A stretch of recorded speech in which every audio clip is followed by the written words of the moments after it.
दोस्तों आप लोग का फिर से एक बार बहुत बहुत स्वागत है। आज के वीडियो में हम लोग चर्चा करेंगे पशु राशन और पशु चारा, ठीक है, एनिमल राशन और एनिमल फॉडर के बारे में।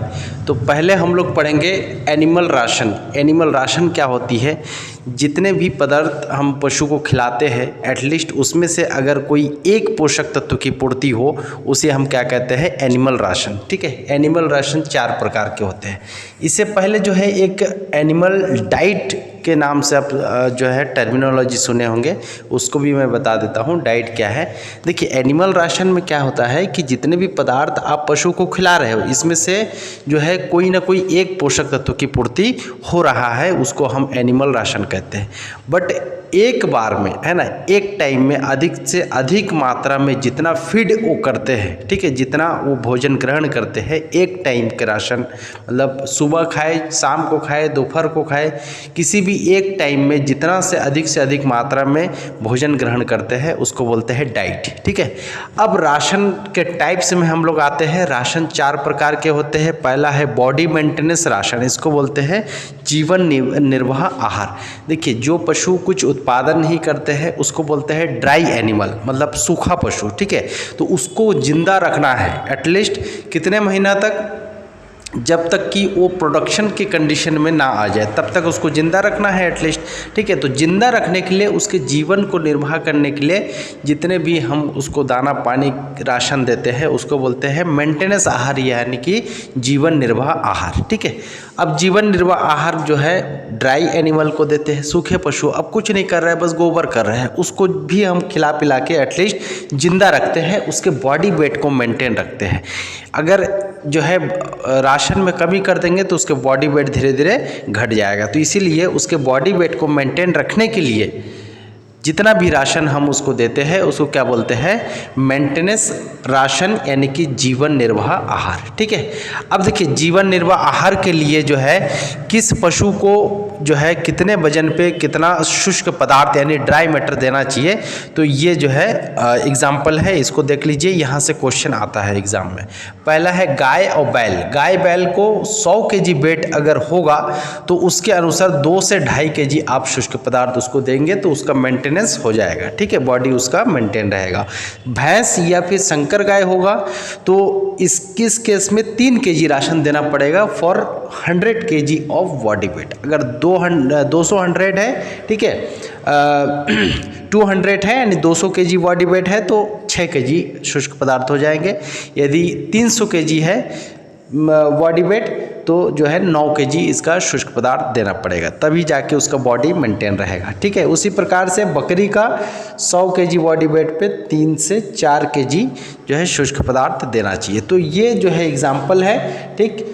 इसको थोड़ा सा ध्यान रखिएगा क्योंकि डायरेक्ट यहाँ से क्वेश्चन आता है। उसके बाद नेक्स्ट हम लोग पढ़ते हैं प्रोडक्शन राशन। देखिए पहला जो है अपन पढ़े हैं जिंदा रखने के लिए, उसको एटलीस्ट जिंदा रखना है। तो जिंदा रखने के लिए जितना भी उसको खिलाते हैं उसको बोलते हैं जीवन निर्वाह आहार।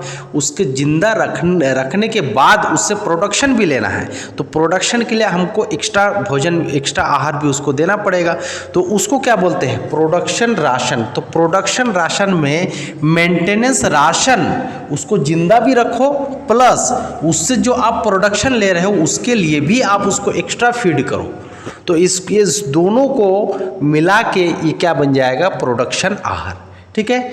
अब देखिए जो है कोई एक गाय है, ठीक, अब उसका कुछ बॉडी वेट तो होगी, तो उस बॉडी वेट के आधार पे उसको मेंटेनेंस राशन तो देना ही है, उसके साथ साथ वो कितना प्रोडक्शन जो है कितना दूध दे रही है उसके आधार पे भी उसको जो है राशन देना है। अब देखिए जो है गाय के केस में 1 kg दाना दिया जाता है, कितने लीटर दूध उत्पादन पर?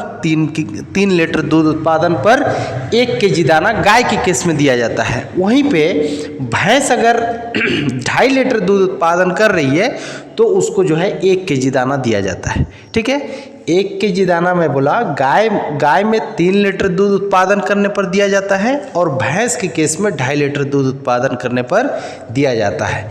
अब देखिए इसके अलावा जैसे कोई प्रजनक साढ़ है तो उसके आहार में भी TDN 70% होना चाहिए। ये क्वेश्चन बार बार पूछा जाता है, ठीक है, कि एक प्रजनक साढ़ के आहार में TDN % कितना होना चाहिए और DCP कितना होना चाहिए। तो TDN ध्यान रखिएगा 70% और DCP 12% होना चाहिए।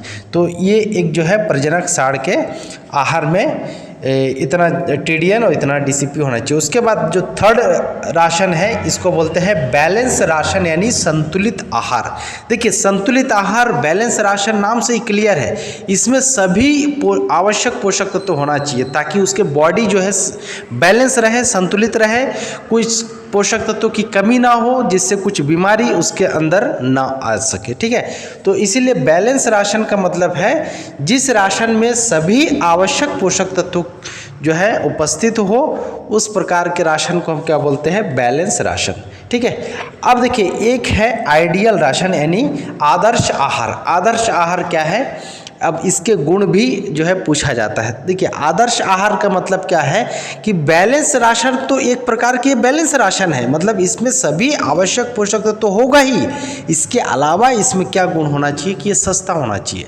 ऐसा नहीं कि बैलेंस राशन तो है, अभी सभी आवश्यक पोषक तत्व तो है, लेकिन नॉर्मल फार्मर इसको खरीद के जो है पशु को खिला ही नहीं पा रहा है, तो कोई मतलब नहीं है। ऐसा राशन का क्या मतलब कि जिसको कोई फार्मर खिला ही ना पाए, है ना। तो जो है राशन ये इसमें सभी आवश्यक पोषक तत्व भी उपस्थित होना चाहिए और इसके साथ साथ सस्ता भी होना चाहिए और सभी जगह आसानी से उपलब्ध भी होना चाहिए। तो यही इसके गुण हैं, इसी को क्या बोलते हैं, आदर्श आहार, ठीक है, आइडियल राशन।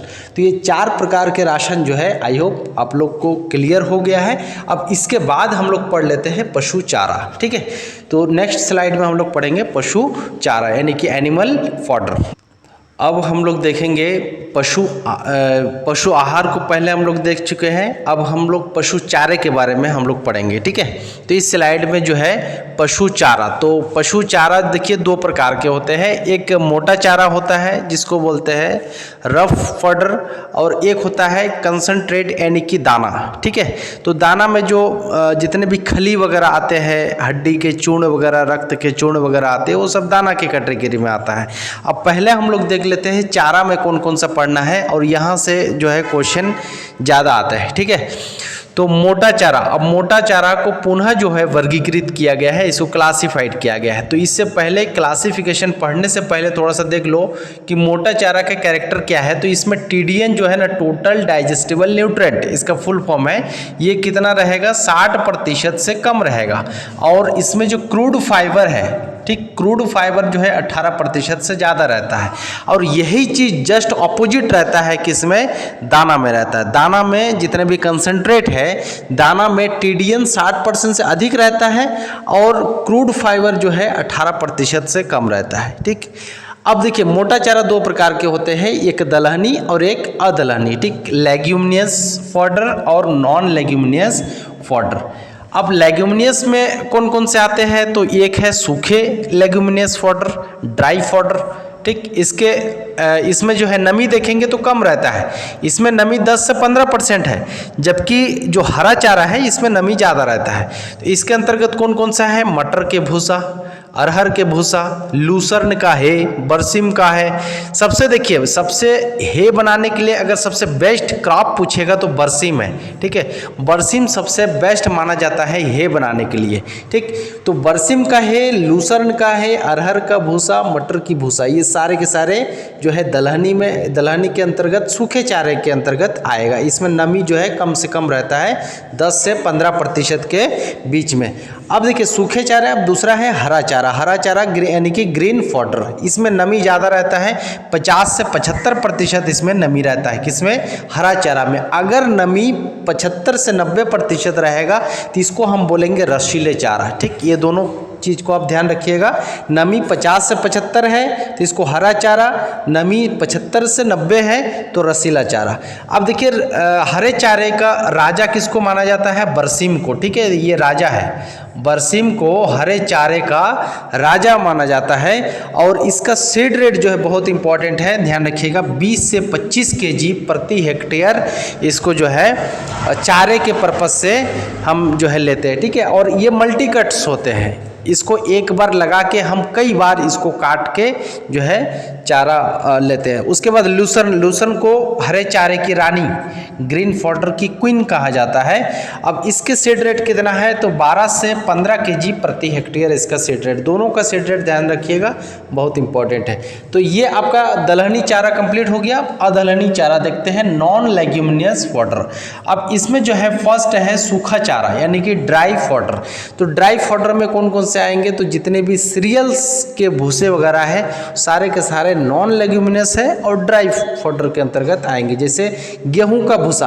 अब गेहूं का भूसा में आपको ध्यान क्या रखना है कि ये सर्वाधिक पशु को खिलाने के लिए उपयोग किया जाता है, ठीक है। उसके बाद जौ का भूसा, ये सर्वोत्तम गुणवत्ता यानी कि बेस्ट क्वालिटी के भूसा अगर देखा जाए तो जौ के भूसा यानी बार्ले के भूसा होता है। नेक्स्ट धान के पुअल।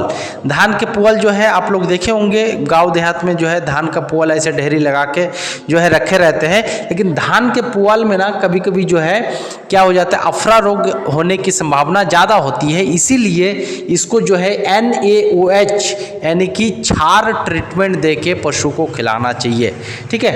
तो ये थोड़ा सा ध्यान रखिएगा। उसके बाद नेक्स्ट है हरा चारा। हरा चारा यानी कि ग्रीन फॉडर, है ना। और किस प्रकार के ग्रीन फॉडर, तो नॉन लेग्यूमिनियस ग्रीन फॉडर। इसमें जो है ज्वार के चरी, लेकिन ज्वार के चरी में वो दिक्कत ये है कि इसमें एसियन नामक यानी कि इसको धुरिन भी कहा जाता है और प्रूसिक एसिड भी कहा जाता है, ये एक प्रकार के टॉक्सिक है और ये जो है इस ज्वार में पाया जाता है, इसीलिए पशु के लिए कभी कभी ये जो है खाना हानिकारक भी होता है।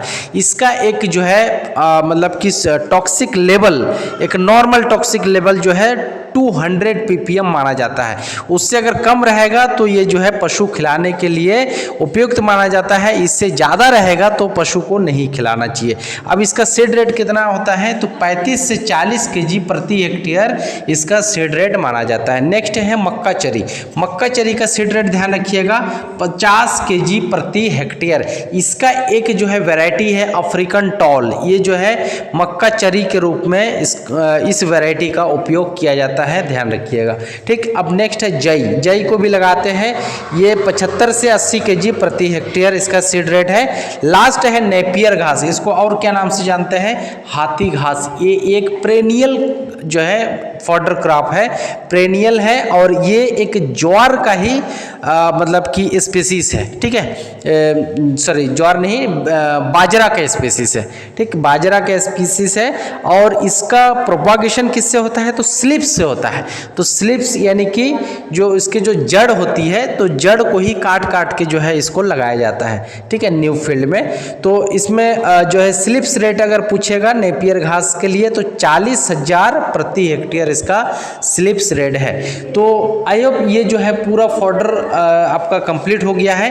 अब इससे पहले हम लोग जो है राशन के बारे में पढ़ लिए और ये आपका पूरा फॉडर हो गया है। तो आज के वीडियो में बस इतना ही।